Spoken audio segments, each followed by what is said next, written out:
यहाँ पर ये हजारों की संख्या में उपस्थित रसड़ा के इस मैदान में सभी आए हुए माताएं बहनों को मैं सबसे पहले आप सबका अभिनंदन करता हूं, स्वागत करता हूं कि आप सब ने आकर के इस कार्यक्रम को और मठ के प्रति आप लोगों ने जो श्रद्धा है आप लोगों की, उस श्रद्धा को आज यहाँ पर श्रद्धा को दिखाने का काम किए। इसलिए आप सबको हृदय से बहुत बहुत अभिनंदन और स्वागत। अभी कौशलेंद्र गिरी जी महाराज कह रहे थे ये मठ राजनीति में नहीं है, लेकिन भारत के सनातन समय से ही हम सबको धर्माचार्यों का आशीर्वाद मिलता रहा है और भारत की राजनीति धर्माचार्यों के आशीर्वाद से ही चलती रही है। यदि भारत में राम राज्य का स्थापना हुआ, भगवान श्री राम भी यदि वसीर जी और विश्वामित्र जी नहीं होते तो मर्यादा पुरुषोत्तम राम नहीं होते। सदियों से भारत में सनातन धर्मावलंबियों को आप सबका आशीर्वाद प्राप्त होता रहा है और यही कारण है कि 500 वर्षों से जिसके लिए संघर्ष कर चल रहा था, लाखों लोग इसके लिए बलिदान हो गए, लेकिन उनके जीवन में राम मंदिर के निर्माण होते हुए देखने का अवसर नहीं मिला। लेकिन हम सब सौभाग्यशाली हैं कि हम लोग ऐसे समय में जन्म लिए कि भगवान श्री राम के मंदिर को बनते हुए भी देखे और दर्शन करने की भी अभिलाषा हुआ। और यह इसीलिए संभव हो पाया कि आप जैसे संत महात्माओं का आशीर्वाद पूरे भारतवासियों को मिलता रहा है।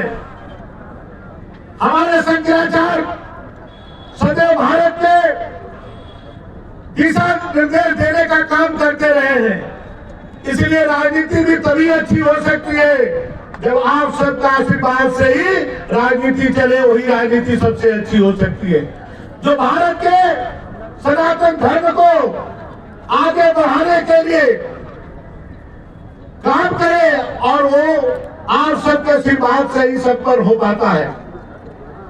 और मुझे बताया गया कि सुबह 10 बजे से ही लोग यहाँ हजारों की संख्या में एकत्रित हैं और इतने बड़े मैदान में एक सीट रखने की जगह भी नहीं है। ऐसे आप लोग ने आकर के आज जो है अपने इस मठ की मर्यादा को आप सब ने आज और आगे बढ़ाने का काम किया। इसलिए हृदय से आप सबको और बहुत बहुत बधाई। और हम लोग विश्वास दिलाते हैं कौशलेंद्र गिरी जी महाराज को कि आप इस मठ को, इसके स्वाभिमान को आगे बढ़ाते चलिए।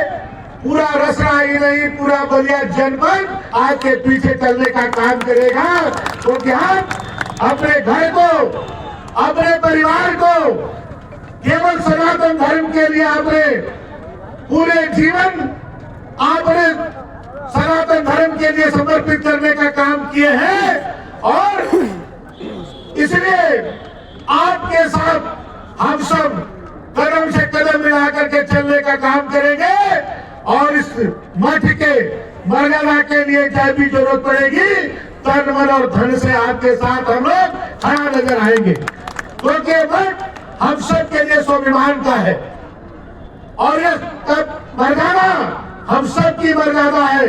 दूसरे रसड़ा पूरे बलिया के मर्यादा है। इसका जितना हम सब आगे बढ़ा सके, इसमें हम सबका सौभाग्य होगा। आज हम सब के बीच में माननीय ओम प्रकाश राजभर जी हैं, उनको हम लोग सुनेंगे। और सबसे बड़ा तो आज हम सब के बीच में आज भवानी नंदन जी महाराज जी हैं, जिनके केवल दर्शन मात्र से ही जीवन का कल्याण हो जाता है। उनका आशीर्वाद आप सबको आज मिलने वाला है। मैं ज्यादा कुछ नहीं कहूंगा, लेकिन मैं परिवहन मंत्री हूँ जोगी जी के मंत्रिमंडल के। बलिया में मैं बहुत बस अड्डा बना रहा हूँ, बलिया शहर का बस अड्डा 100 करोड़ रुपए से बना रहा हूँ, उजियार घाट का बस अड्डा बना रहा हूँ, ISBT बलिया में बना रहा हूँ। तो आज मैं इस मंच से घोषणा करता हूँ कि रसरा के भी अपने बस अड्डे को एक आधुनिक बस अड्डा बनाने का काम करेंगे। जो रसरा के जो सबसे खूबसूरत बिल्डिंग होगी, जहाँ पर VIP लाउंज भी होगा, माताएं बहनों को अलग से बैठने की व्यवस्था भी होगी, उसमें मॉल भी रहेगा, उसमें रेस्टोरेंट भी रहेगा। एक अच्छा बस अड्डा बना करके मैं आज इस मंच से इसको घोषणा करता हूं कि बहुत जल्द उसका टेंडर करा करके एक बहुत खूबसूरत बस अड्डा आप रसरा वासियों को देने का काम करूंगा।